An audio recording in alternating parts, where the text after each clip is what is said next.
Hi friends, welcome back to my channel. Friends, ನಾನಿವತ್ತು ಸೌತೆಕಾಯಿ ಬಳಸ್ಕೊಂಡು ಸೌತೆಕಾಯಿ ಪೇಟೆಯಲ್ಲಿ ಸಿಗುತ್ತಲ್ಲ, ಅದನ್ನು ಯಾವ ರೀತಿ ಸೌತೆಕಾಯಿ ಆದರೂ ತೊಗೋಬೋದು, ಬಳಸ್ಕೊಂಡು ಕರೇನ ಯಾವ ರೀತಿ ಮಾಡ್ಕೋಬೋದು ಅಂತ ತೋರಿಸ್ತೀನಿ.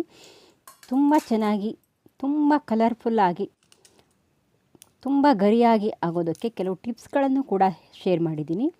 ವಿಡಿಯೋನ ಪೂರ್ತಿಯಾಗಿ ನೋಡಿ. ನೀವು ನನ್ನ ಚಾನಲ್ಗೆ ಹೊಸಬರಾದರೆ ಸಬ್ಸ್ಕ್ರೈಬ್ ಮಾಡ್ಕೊಳ್ಳಿ. ಸಬ್ಸ್ಕ್ರೈಬ್ ಮಾಡ್ಕೊಳ್ಳೋದ್ರಿಂದ ನಾನು ಹಾಕೋ ಎಲ್ಲ ವಿಡಿಯೋದ ನೋಟಿಫಿಕೇಷನ್ ನಿಮಗೆ ಬರುತ್ತೆ, ನೀವು ನೋಡ್ಬೋದು. ನಾನು ತುಂಬ ಗಾರ್ಡನ್ ವೀಡಿಯೋಸ್ಗಳನ್ನೆಲ್ಲ ಮಾಡಿದ್ದೀನಿ. ಗಾರ್ಡನ್ ಇಷ್ಟ ಆದರೆ ನೋಡ್ಬೋದು ನೀವು.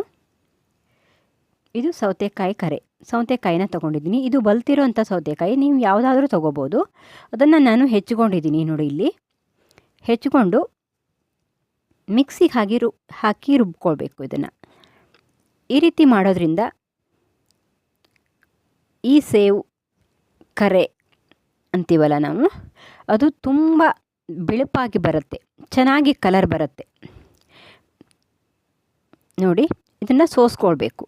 ನಾವು ಬೀಸ್ಕೊಂಡು ಹಾಗೆ ಹಾಕಿದರೆ ಅದು ಸ್ವಲ್ಪ ಕಪ್ಪಾಗಿಬಿಡತ್ತೆ. ನಾವು ಅದನ್ನು ನೀರನ್ನು ಮಾತ್ರ ಹಾಕಿದರೆ ತುಂಬ ವೈಟಾಗಿ ಬರುತ್ತೆ ಕರೆ. ಹಾಗಾಗಿ ನಾವು ಇದನ್ನು ಸೋಸ್ಕೊಳ್ಬೇಕು, ನೀರನ್ನು ಮಾತ್ರ ಹಾಕ್ಕೋಬೇಕು. ನೀವು ಇದಕ್ಕೆ ಸ್ವಲ್ಪ ನೀರನ್ನು ಕೂಡ ಹಾಕಿ, ಅರ್ಧ ನೀರು ಅರ್ಧ ಸೌತೆಕಾಯಿ ನೀರನ್ನು ಹಾಕ್ಬೋದು, ತುಂಬ ಚೆನ್ನಾಗಿರುತ್ತೆ.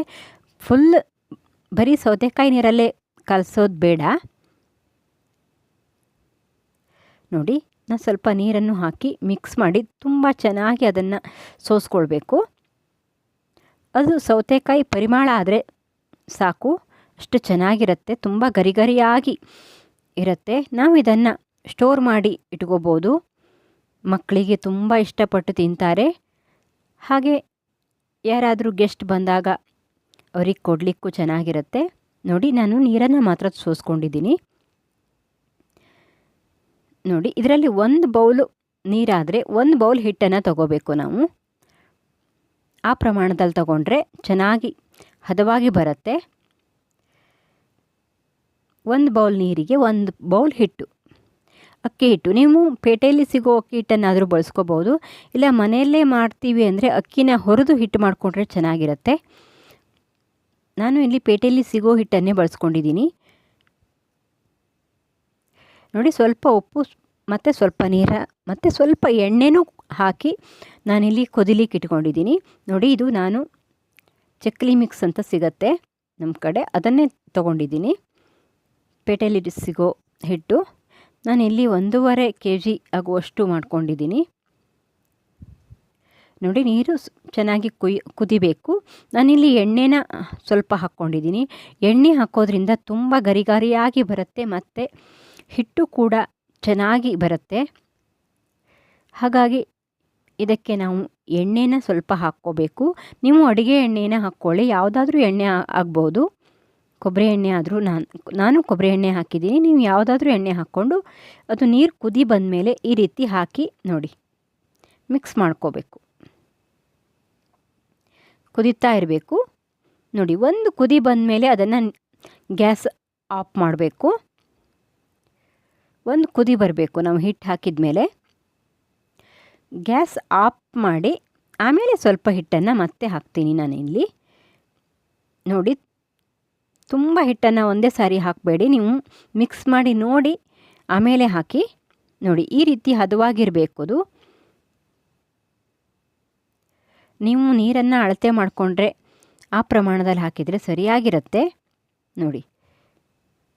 ತುಂಬ ಗಟ್ಟಿಯಾಗಿ ಕಲಿಸ್ಕೊಂಡ್ರೆ ನಾವು ಬಂಡಿಗೆ ಬಿಡಲಿಕ್ಕೆ ಕಷ್ಟ ಆಗತ್ತೆ ನೋಡಿ. ಈಗ ಮುಟ್ಟಿದಾಗ ಸ್ವಲ್ಪ ಹದವಾಗಿರಬೇಕು ಅದು. ಹೀಗೆ ಮಾಡಿ ನಾನು ಒಂದು ಸ್ವಲ್ಪ ಹೊತ್ತು ಹಾಗೆ ಮುಚ್ಚಿಟ್ಬಿಡ್ತೀನಿ. ಅದು ತುಂಬ ಬಿಸಿಯಾಗಿರುತ್ತಲ್ಲ, ಅಲ್ಲೇ ಎಲ್ಲ ಹಿಟ್ಟು ಚೆನ್ನಾಗಿ ಹೊಂದ್ಕೊಳ್ಳುತ್ತೆ ನೋಡಿ. ಸ್ವಲ್ಪ ಹೊತ್ತು ಆದಮೇಲೆ, ಸ್ವಲ್ಪ ತಣ್ಣಗಾದಮೇಲೆ ನಾನು ಇದನ್ನು ತುಂಬ ಚೆನ್ನಾಗಿ ನಾದ್ಕೋಬೇಕು. ಇದನ್ನು ನಾನು ತುಂಬ ದೊಡ್ಡ ಪಾತ್ರೆನ ತೊಗೊಂಡಿರೋದ್ರಿಂದ ನಾನು ಪಾತ್ರೆನಲ್ಲೇ ನಾದ್ಕೊಳ್ತೀನಿ ನೋಡಿ. ಈ ರೀತಿ ಇರಬೇಕು ಹಿಟ್ಟು.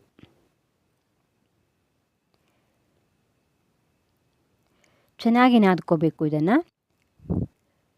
ಆಗ ನಾವು ಬಾಣಲಿಗೆ ಹಾಕಿದಾಗ ತುಂಡಾಗಲ್ಲ, ಕಟ್ಕಟ್ಟಾಗಲ್ಲ. ತುಂಬ ಚೆನ್ನಾಗಿ ನಾದ್ಕೊಂಡು ಅದನ್ನು ಕಲಿಸ್ಕೋಬೇಕು.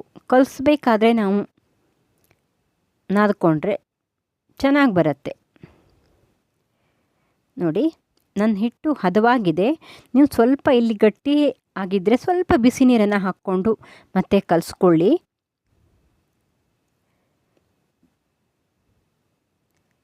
ಸ್ವಲ್ಪ ಬಿಸಿ ನೀರನ್ನು ಹಾಕಿ, ತಣ್ಣೀರನ್ನು ಹಾಕಬೇಡಿ. ಇಲ್ಲಿ ಸ್ವಲ್ಪ ಬಿಸಿ ನೀರು ಮಾಡ್ಕೊಂಡು ಹಾಕ್ಕೊಂಡ್ರೆ ಈಗಲೇ ಚೆನ್ನಾಗಿರುತ್ತೆ. ನಾವು ಇದನ್ನು ರೊಟ್ಟಿ ಹಿಟ್ಟಿನ ಹದಕ್ಕೆ ಕಲಿಸ್ಕೋಬೇಕು. ತುಂಬ ಗಟ್ಟಿಯಾಗಿ ಕಲಿಸ್ಕೋಬಾರ್ದು, ಯಾಕಂದರೆ ನಾವು ಇಲ್ಲಿ ಬಾಣಲಿಗೆ ಹಾಕಬೇಕಾದ್ರೆ ಕಷ್ಟ ಆಗುತ್ತೆ ನಮಗೆ. ನೋಡಿ, ಈ ರೀತಿ ನಾನು ನಾದಿ ಒಂದು ಮುದ್ದೆನ ಮಾಡಿಟ್ಕೊಂಡಿದ್ದೀನಿ. ಇದನ್ನು ನೀವೀಗ ಡೈರೆಕ್ಟಾಗಿ ಈಗಲೇ ಬಾಣಲಿಗೆ ಹಾಕ್ಬೋದು, ಕರೆನ ಮಾಡ್ಕೋಬೋದು. ರೆಸ್ಟ್ ಆಗೋಕ್ಕೆ ಬಿಡುವ ಅವಶ್ಯಕತೆ ಇರಲ್ಲ. ನಾವು ಯಾಕೆ ಅದು ನೋಡಿ, ನಾನಿಲ್ಲಿ ಈ ರೀತಿ ಕರೆ ಮಾಡಲಿಕ್ಕೆ ಈ ರೀತಿ ಒಂದು ಜಾಲರಿನ ತಗೊಂಡಿದ್ದೀನಿ. ಇದು ನೋಡಿ, ಚಕ್ಲಿ ಮಾಡ್ತೀವಲ್ಲ ನಾವು, ಆ ಥರ ಒಂದು ಇದು. ನೀವೇನಂತೀರ ಇದಕ್ಕೆ? ನಾವು ಮುಟ್ಟು ಅಂತೀವಿ. ಇದರೊಳಗೆ ನಾನು ಹಿಟ್ಟನ್ನು ತುಂಬಿಕೊಂಡು ಬಾಣಲಿಗೆ ಬಿಡ್ತೀನಿ.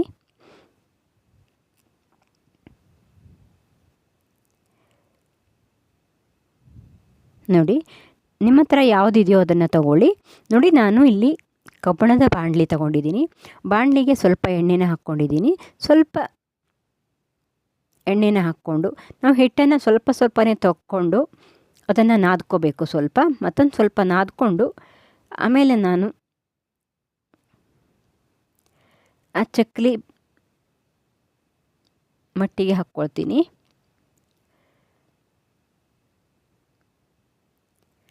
ನೋಡಿ, ಈ ರೀತಿ ನಾದ್ಕೊಂಡು ಹಾಕ್ಕೊಂಡು ಎಣ್ಣೆನ ಕಾಯ್ಲಿಕ್ಕೆ ಇಟ್ಕೊಂಡಿದ್ದೀನಿ ನಾನಲ್ಲಿ. ನೋಡಿ, ಈ ರೀತಿ ಹಾಕ್ಕೊಂಡು ನಾವು ಇದನ್ನು ಬಾಣಲಿಗೆ ಬಿಡಬೇಕು ಕರೆನ.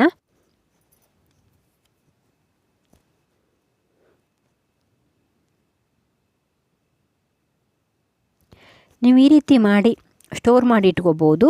ತುಂಬ ಚೆನ್ನಾಗಿರುತ್ತೆ ಫ್ರೆಂಡ್ಸ್. ಈ ರೀತಿ ಟ್ರೈ ಮಾಡಿ ನೋಡಿ, ತುಂಬ ಗರಿಗರಿಯಾಗಿ ಬರುತ್ತೆ. ನಾನು ಹೇಳಿದ ಹಾಗೆ ಮಾಡಿ, ತುಂಬ ಚೆನ್ನಾಗಿ ಬರುತ್ತೆ. ನೋಡಿ, ಇಲ್ಲಿ ಎಣ್ಣೆ ಕಾದಿದೆ. ನೋಡಿ, ಈ ರೀತಿ ಬರ್ತಾ ಇದೆ. ನೋಡಿ, ನಾವು ಇದನ್ನು ಬಿಟ್ಕೋಬೇಕು ಈ ರೀತಿ. ನೋಡಿ, ಸ್ವಲ್ಪನೇ ಬಿಟ್ಕೊಳ್ಳಿ. ಇದೊಂದು ಟಿಪ್ಸ್ನ ಫಾಲೋ ಮಾಡಿ, ತುಂಬ ಗರಿಗರಿಯಾಗಿ ಬರುತ್ತೆ. ತುಂಬ ಎಣ್ಣೆ ಜಾಸ್ತಿ ಇದೆ ಅಂತ ತುಂಬ ಬಿಟ್ಕೋಬೇಡಿ. ತುಂಬ ಆದರೆ ಅದು ಗಟ್ಟಿಯಾಗಿಬಿಡತ್ತೆ. ಎಣ್ಣೆ ಹದವಾಗಿ ಕಾದಿರಬೇಕು. ತುಂಬ ಕಾದಿದ್ರೆ ಅದು ಕೆಂಪಾಗಿಬಿಡತ್ತೆ. ತುಂಬ ಮಂದ ಉರಿನಲ್ಲಿ ಇದನ್ನು ಬೇಯಿಸಿದರೆ ಗಟ್ಟಿಯಾಗಿಬಿಡತ್ತೆ ಕರೆ. ಮಂದ ಉರಿನಲ್ಲಿ ಇದನ್ನು ಬೇಯಿಸಬಾರ್ದು, ಮತ್ತು ತುಂಬ ಜಾಸ್ತಿ ಕೂಡ ಹಾಕಬಾರ್ದು. ನೋಡಿ, ಬಿಡಿ ಬಿಡಿಯಾಗಿ ಇರಬೇಕು ಅದು. ನಾನು ವಿಡಿಯೋದಲ್ಲಿ ತೋರಿಸಿರೋ ಹಾಗೆ ನೀವು ಇದನ್ನು ಹಾಕಿ, ತುಂಬ ಚೆನ್ನಾಗಿ ಬರುತ್ತೆ. ನೋಡಿ, ನಾನು ಎಷ್ಟು ಕಡಿಮೆನೇ ಹಾಕ್ಕೊಂಡಿದ್ದೀನಿ ಬಾಣಲಿಗೆ. ನೋಡಿ, ಎಣ್ಣೆ ನೋಡಿ, ಈಗ ತಿರುವು ಹಾಕ್ಕೊಂಡು ಅದನ್ನು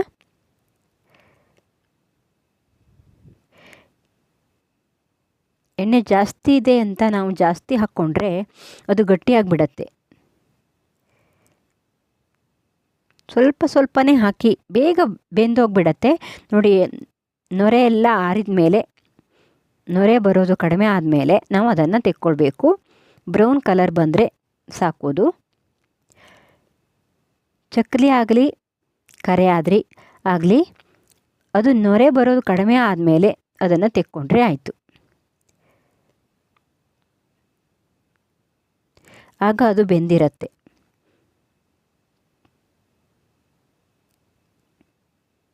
ನೋಡಿ ಸ್ವಲ್ಪ ತಿರುವಿ ಹಾಕ್ತಾನೇ ಇರಬೇಕು, ಯಾಕಂದರೆ ಕೆಳಗಡೆ ಅದು ಕೆಂಪಾಗಿಬಿಡತ್ತೆ. ಹಾಗಾಗಿ ತಿರುವಿ ಹಾಕ್ತಾ ಇರಬೇಕು ಇದನ್ನು.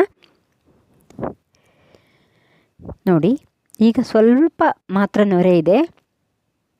ನೋಡಿ ಇಲ್ಲಿ ನೊರೆ ಎಲ್ಲ ಕಡಿಮೆ ಆಗಿದೆ. ಈಗ ನಾವು ಇದನ್ನು ತೆಕ್ಕೊಳ್ಬೇಕು. ನೋಡಿ ತುಂಬ ಚೆನ್ನಾಗಿ ಕಲರ್ ಬಂದಿದೆ. ಇದನ್ನು ನೀವು ಸ್ಟೋರ್ ಮಾಡಿ ಇಟ್ಕೊಂಡು 15 ದಿನದವರೆಗೂ ತಿನ್ಬೋದು. ತುಂಬ ಚೆನ್ನಾಗಿರುತ್ತೆ, ಮಕ್ಕಳಿಗೂ ತುಂಬ ಇಷ್ಟಪಟ್ಟು ತಿಂತಾರೆ. ಈ ರೀತಿ ಮನೆಯಲ್ಲೇ ನಾವು ಮಾಡಿಕೊಂಡು ತಿನ್ನೋದ್ರಿಂದ ಹೆಲ್ತಿಗೂ ಒಳ್ಳೆಯದು ಮತ್ತು ಹಣನೂ ಉಳಿತಾಯ ಆಗತ್ತೆ. ಇಷ್ಟ ಆದರೆ ಒಂದು ಲೈಕ್ ಮಾಡಿಬಿಡಿ ಫ್ರೆಂಡ್ಸ್. ಸಬ್ಸ್ಕ್ರೈಬ್ ಮಾಡದೆ ನೋಡ್ತಾ ಇದ್ದರೆ ಸಬ್ಸ್ಕ್ರೈಬ್ ಮಾಡಿಕೊಳ್ಳಿ. ಧನ್ಯವಾದ ಫ್ರೆಂಡ್ಸ್ ವಿಡಿಯೋ ನೋಡಿದ್ದಕ್ಕೆ. ಬಾಯ್. ಮುಂದಿನ ವಿಡಿಯೋಗಳಲ್ಲಿ ಸಿಗೋಣ.